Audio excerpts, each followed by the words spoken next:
Your dreams are bigger, bolder, and more badass than the life you're living now, but something just keeps getting in the way. Join certified coach and former therapist Diane Wingert for the Driven Woman podcast. She'll show you how to get rid of whatever is holding you back so you can stop spinning your wheels and up-level your life. Get ready to hop in and buckle up. This is the Driven Woman podcast, and we're heading for the fast lane.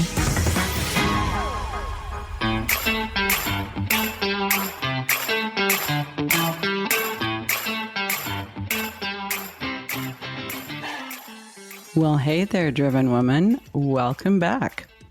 How did you like our show last week with sales and marketing consultant Erica Tebbins? Wasn't she amazing? It is making me so frustrated to see how many brilliant female entrepreneurs out there are making so much less money and so much less impact in the world than they really should be, because they have a hard time taking up space, being visible, and asking for the money that they want, need, and deserve. So I am going to continue beating this drum and calling out to you in the hopes that those of you who really want to up-level your game are truly ready to let go of limiting beliefs and thought errors that keep you playing a smaller game than you should be. So this week, we are going to continue on with this theme of identifying those upper limit issues and getting past them. 2 weeks ago, we talked about what these upper limit issues are, how to identify them. I'm going to give you just a little bit of a walk down memory lane. So today's episode, where we talk about breaking through those upper limits and getting past them, won't come from out of left field. Now, if none of this sounds remotely familiar because you have a shitty memory like I do, or maybe you didn't listen to episode number 63, you might want to go back and listen to that. But if you are familiar with upper limit issues, if you are aware that you are holding yourself back, that you want to play a bigger game, you want to make more money, you want to have more impact, you want to be on a larger playing field, then today we are going to talk about exactly how to recognize when you're upper limiting yourself, and more importantly, what to do about it. So, are you ready to roll? Here we go. First, a brief review from episode 63. So remember I told you a couple of weeks ago, upper limit issues basically function in our minds kind of like an internal thermostat. These are things that we learned during childhood, and you can think of them as 4 different categories of thought errors. They feel true because we're so accustomed to thinking them. They show up automatically in our mind when we are making plans, when we are thinking about the future, when we're making decisions, when we notice our reaction to what other people are doing, what other people think about what we're doing. These upper limit issues just show up in our minds, unbidden, unwelcomed, unwanted, but so automatically that most of us never question them. We just think they're fact. We think they're just our minds narrating reality, but none of this is true. Now, these upper limit issues, these internal, we can think of them as glass ceilings, are 4 categories of thought errors. Number 1, I am fundamentally flawed. I've never met a woman who doesn't think that. And most men too, but I work with women and I am a woman, obviously. So when we think we're fundamentally flawed, clearly that's going to hold us back for obvious reasons. There's something wrong with me. I'm not going to be able to do it. I'm not smart enough. I'm not young enough. I'm not talented enough. I'm not special enough. I don't have the right credentials, yada, yada, yada, yada. And if you have any kind of a neuro difference like I do, you're ADHD, you're OCD, you are dyslexic, whatever your thing is, then that's just another way that you're fundamentally flawed. So that's number 1. Number 2, abandonment and disloyalty. If I go after what I really want, if I go for that bigger prize, build that bigger business, make that bigger payday, I'm abandoning my roots. I'm abandoning my people. I'm abandoning my working class, middle class family, my siblings, my parents. My mother only had a 6th grade education, never really made much more than minimum wage. My dad was an aerospace engineer and made a nice salary.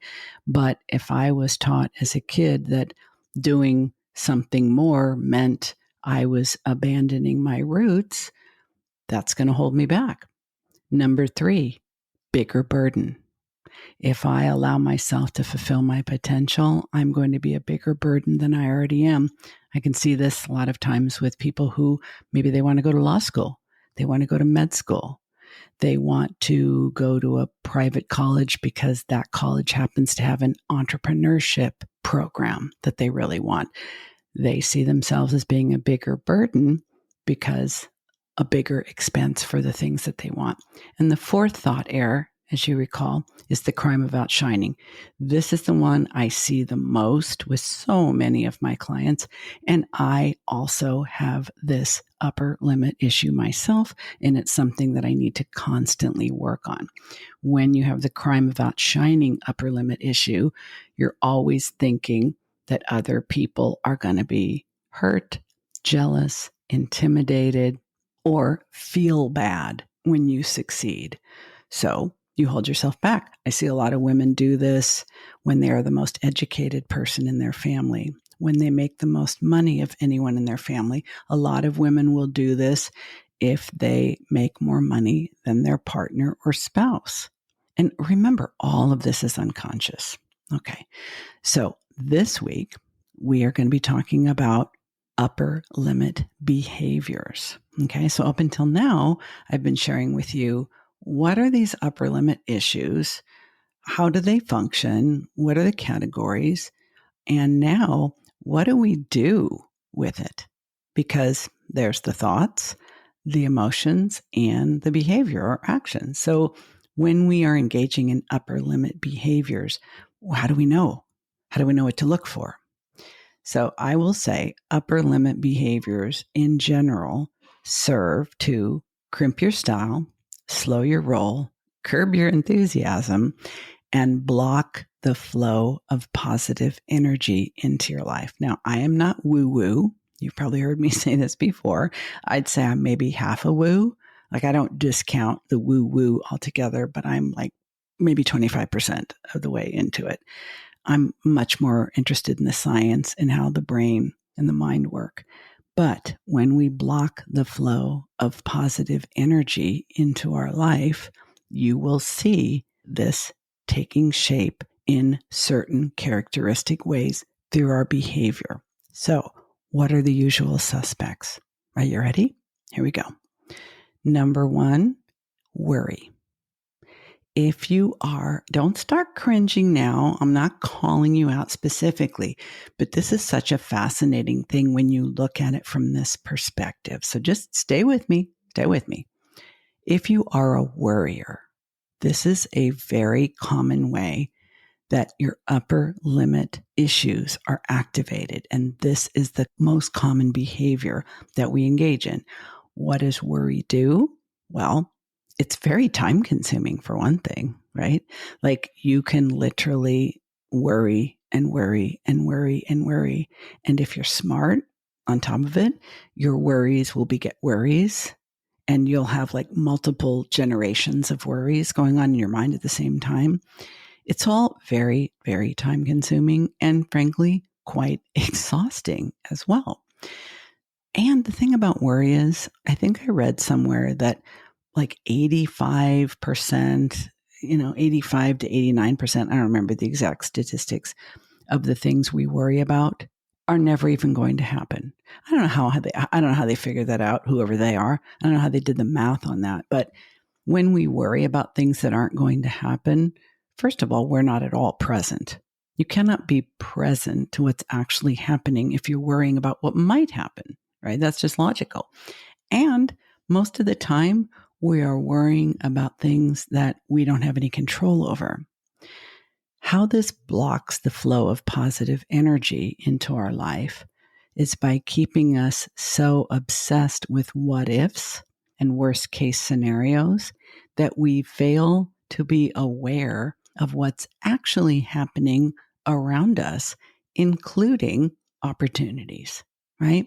If we are so worried, if we take a particular action, that something might happen, we completely obscure any chance of awareness of something else happening, something we want to happen, something positive happening. It's like, it's just, we're not open for that kind of business. We're on the worry channel. We're not on the discovery channel. So the way to deal with this is by asking yourself, okay, worry, what's going on right now?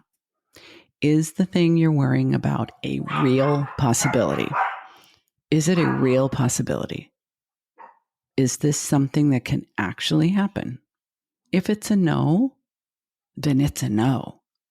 Worrying about things that are not actually possible is a colossal waste of time and a complete block of any positive energy coming your way. And the second thing to ask is, let's say you get past door number one. It's a real possibility. Like, I could get COVID. My plane could crash. I could lose my biggest client. It could happen. But question number two, is there anything I can do that would make a positive difference? If there is, like if we're talking about worrying about COVID, you could get the vaccine. You could wear a mask. You could wash your hands all the time. You could avoid traveling. You could stay home. Those are things you could do. Do they make a positive difference? Yes, they do. If you continue to worry beyond that, it's become a dysfunctional habit. And we will talk about excessive worry on another episode.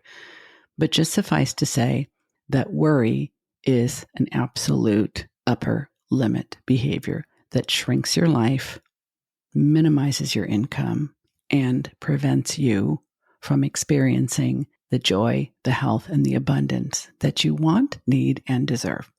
Ready for number two? Blame and criticism. Yeah, I'm a little judgy. Maybe you are too. When we blame other people, our field, the world, culture, politics, the universe, God, whatever, when we blame others for the way we feel or what's happening to us, we absolutely block the flow of positive energy into our life. And we will also block any awareness that positive energy is present in our life. Criticism is extremely habit forming, and criticism tends to go both ways. We criticize other people, we criticize ourselves, we nitpick other people, and we have negative self-talk with ourselves. So if you have this issue, I don't want to say are guilty of this because guilt is kind of useless unless you've actually done something wrong. If you are experiencing this upper limit behavior of blame and criticism, ask yourself, is this criticism legitimate? Is it real? If this criticism I have for this other person or I have for myself, is it real? And what am I going to do about it? Because in my opinion, if we are criticizing ourselves or someone else and we don't intend to do anything about it, that's just complaining. Complaining is very popular for some people. It's their number one hobby, but it is one of the most energy draining and frankly useless behaviors that human beings engage in. Number three, deflection. The upper limit behavior of deflection. I see this most often with women when someone is giving them a compliment. In fact, I kind of did this just today. I was on a Zoom call with one of my favorite clients who mentioned that I looked really good. And instead of saying thank you, or even agreeing with her and saying, yeah, I think I do too, I said, oh yeah, I'm wearing blue. I look blue's a good color for me. I'm like, no, bitch. That color can't make you look better than you look. It can only enhance the way you look. I could have just said thank you, but I did the deflection. It's kind of like I'm Teflon. You want to say something nice about me? I'm either going to talk you out of it or tell you why it's not entirely accurate. This is dumb, and most women do it. And I think it's because we feel guilty when we get too much positive attention. That is definitely a habit to break. And we're going to get into that a little bit further in a few minutes about ways that we can raise our roof. I call it raise your roof. And that is to say, increase your upper limit tolerance. So when someone tries to give you a compliment and you deflect, you're upper limiting. You are preventing the flow of positive energy. And you can't raise your vibration. You can't raise your level of health, happiness, or success. You can't increase your income. You're trying to make more money and you are deflecting compliments. You are preventing that from happening. And just think about it that way. For example, if you are complaining to other people about how hard you work, but you just can't seem to break a certain income ceiling, I promise you, you are worrying, you are deflecting, you are criticizing and blaming. These things are going on. And not just you, me too. We all do this. It's a part of our culture, but it's learned. And what is learned, you're going to hear me say this a million times, what's learned can be unlearned. It starts with awareness. So when someone is trying to give you a compliment, just say thank you. Even if you have to press your lips together because you want to say, but I'm actually just having a good hair day. You should have seen me yesterday. I really look like crap. Don't. Just don't. Right? Allow yourself to receive. And ask yourself, can I tolerate feeling good? It's a very odd question, but it's actually very insightful because raising our upper limits is fundamentally teaching ourselves to tolerate feeling good better than we have until now. All right, ready for number 4? Arguments. You know, sometimes you see two people arguing with each other and you almost want to laugh out loud, only you might get punched by one or both of them. So many times arguments between two humans to the innocent bystander really kind of look like a race to occupy victim status. And it is always a race to the bottom because you have to out-victim the other person. Well, you did this. Yeah, but I did that because you did this. Yeah, well, you started it when you said this. It's like, oh my gosh. The reality is people upper limit themselves in relationships all the time. And they're most likely to do it when things are going well. Now, if that doesn't sound bizarre, but pay attention. Like when you're not thinking, what the hell's the matter with me? Why do I do this? Or why do these things keep happening to me? If you can be kind of curious and just sort of stand off to the side and observe, a lot of times people start arguments when a relationship is going smoothly. It's almost like we just can't stand it. We just can't tolerate it when things are going well. And I'm not just talking about romantic relationships. I am talking about business relationships, working with clients, working with members of our team, siblings, parents, neighbors, colleagues. When things are going too well, air quotes, we will start an argument because our ability to tolerate an unending flow of positive energy in our relationships, we're just not there yet. And the last one, and this one is going to be a little bit controversial for some of you, illness. Yeah. This one was a little bit difficult for me to wrap my mind around, but a lot of us have a hard time tolerating when things are going well in our relationship, with our health, in our business, and right after a big win, like maybe you just got a big contract, or you landed a big client, or you just had a big breakthrough in an important relationship, how often right after that happens do you get a migraine? Or are you laid out in bed with back spasms? Or you can't get up because your neck is frozen in place? Or you've broken out with a rash? You get the flu. Now, I'm not talking about we don't bring on serious illness as an upper limit problem. I am not saying that, and that's what I meant by controversial. I am not saying that we make ourselves sick to prevent ourselves from being healthy, happy, and abundant. I am not saying that. What I am saying is that it's an upper limit issue and an upper limit behavior when we seem to get a non-specific kind of illness. And oftentimes it's pain, neck, back, stomach, head, right after a big breakthrough that has the potential to take us to a higher level in our business, in our health, or in our relationships. So just be on the lookout for that. Now, all of this is like, oh my gosh, what do I do? I see myself in all of these. Don't you? I mean, I literally see that I have been upper limiting myself throughout my life at different times in all of these ways. For me, worry has been a biggie, but I'd say the biggest one for me is blame and criticism. That is where I upper limit myself the most and always have historically. Well, I have read the book, The Big Leap, now several times. I am writing and podcasting about this topic. I am coaching clients with this framework.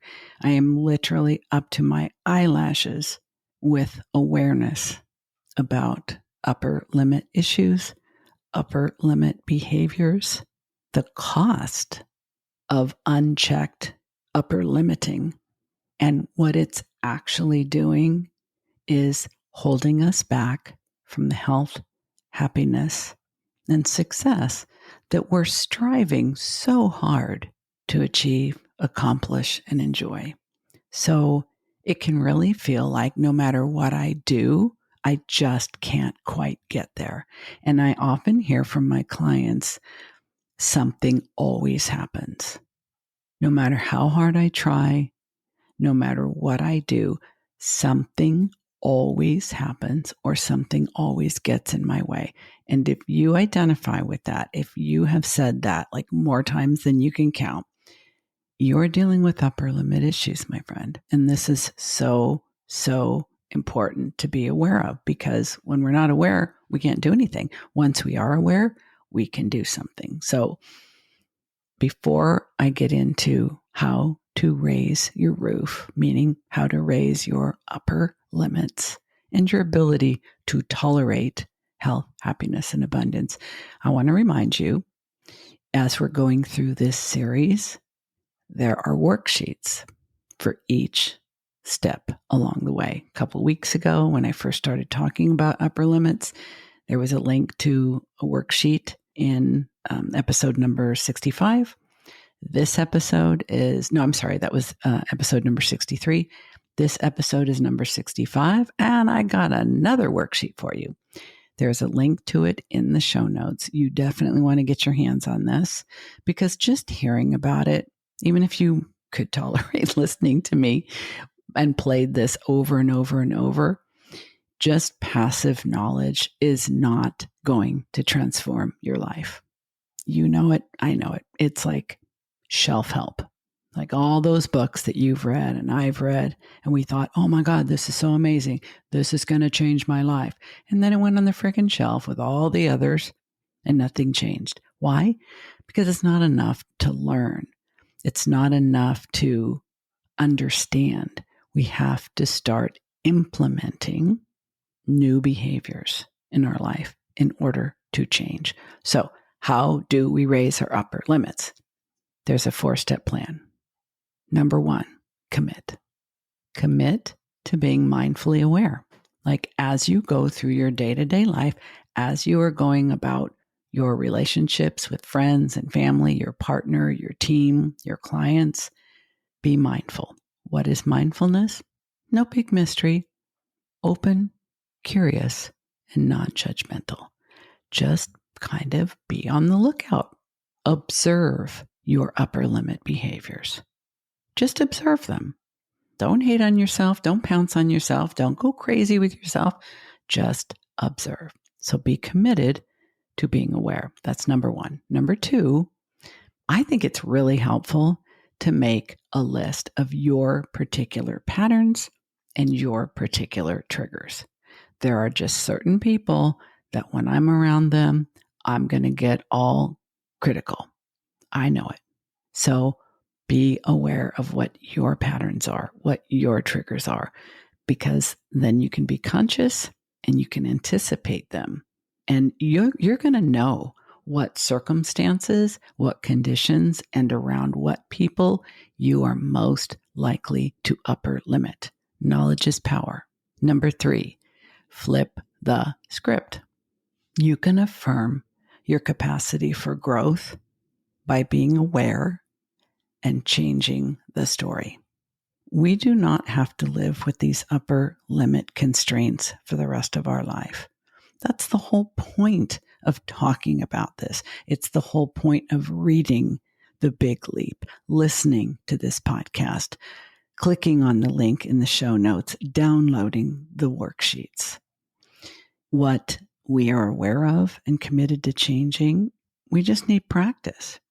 Once you flip the script and you start raising your ability to tolerate health, happiness, and abundance, I promise you, you will experience more of it.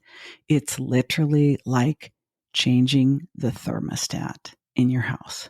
And if you don't know how to do that, you can just go on YouTube. There's videos for everything. It's just the most amazing thing. And number 4, increase your resources.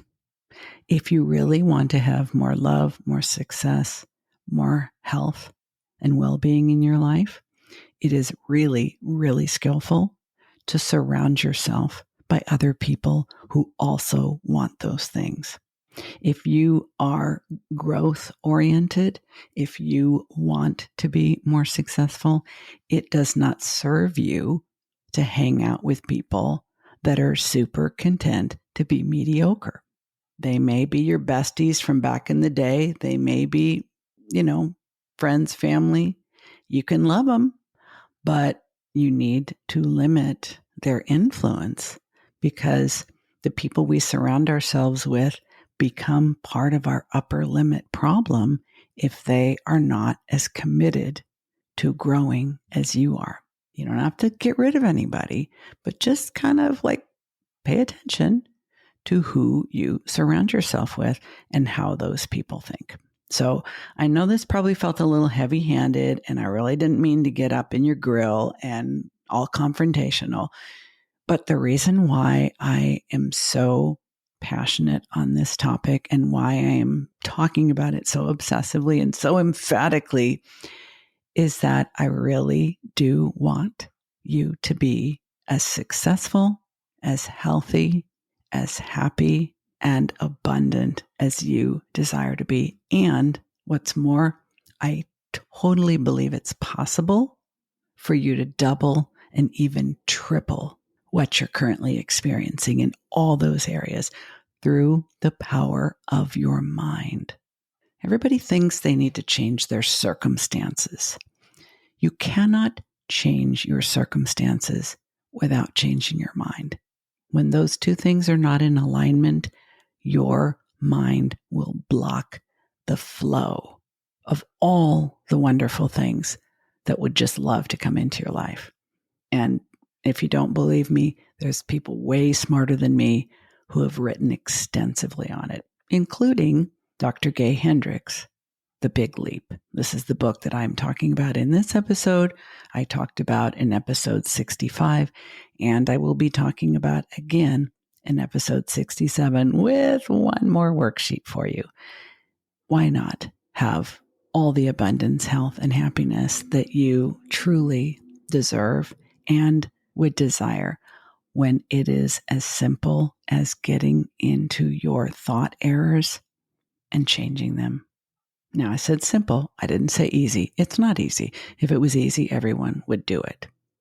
But it is simple because you have already recognized through the course of this episode, you have recognized how you deflect. You have recognized how you create arguments and illness and criticism and worry to deflect the positivity that would be your natural state.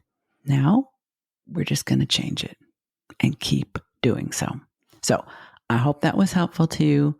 I hope I didn't come on too strong, but if I did, it was for a good cause, because I just want you to be ridiculously happy, and why not?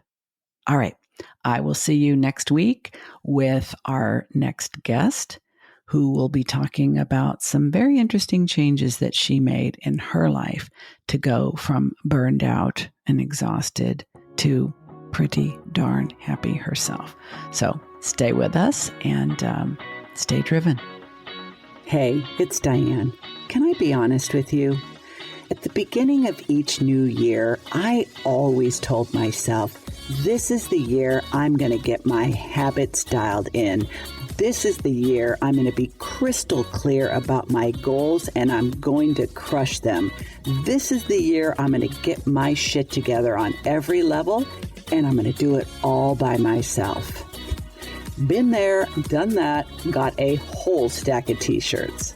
But it wasn't until I started working with my own coach that I realized what a difference it makes to have guidance, support, and accountability from someone who's not only like-minded, but like-brained. Yeah, I'm talking about another driven woman, entrepreneur, who also has ADHD and has got it going on. I have 2 openings in my signature one-on-one 12-week coaching program, and one of them might have your name on it. There's a link to a free consult with me in the show notes if you think this might be the year that you really get serious and go all in on an ADHD-friendly business and life. While you're thinking about that, have a listen to what one of my clients' success stories has to say about the difference it made to work with me.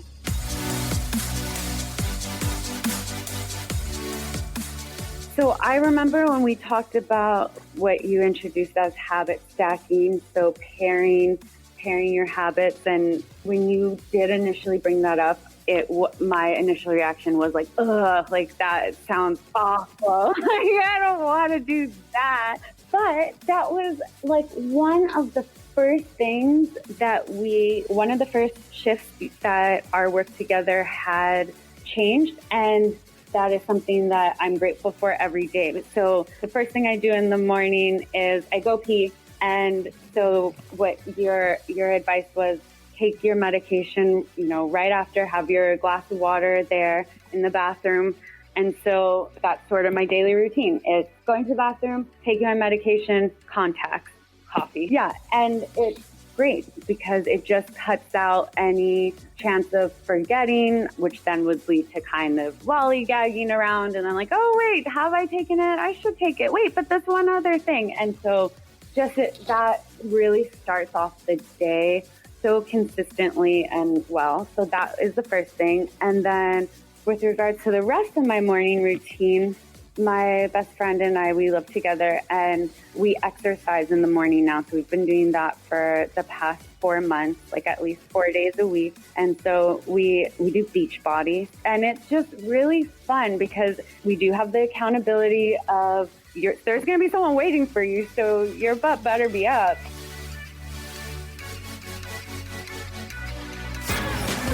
You've been listening to the Driven Woman Podcast with Diane Wingert. Want more straight talk and strategy each week that will take you from spinning to winning? Don't forget to hit subscribe in your podcast player so you won't miss a single episode. Then head on over to the Driven Woman free and private Facebook group community. See you there.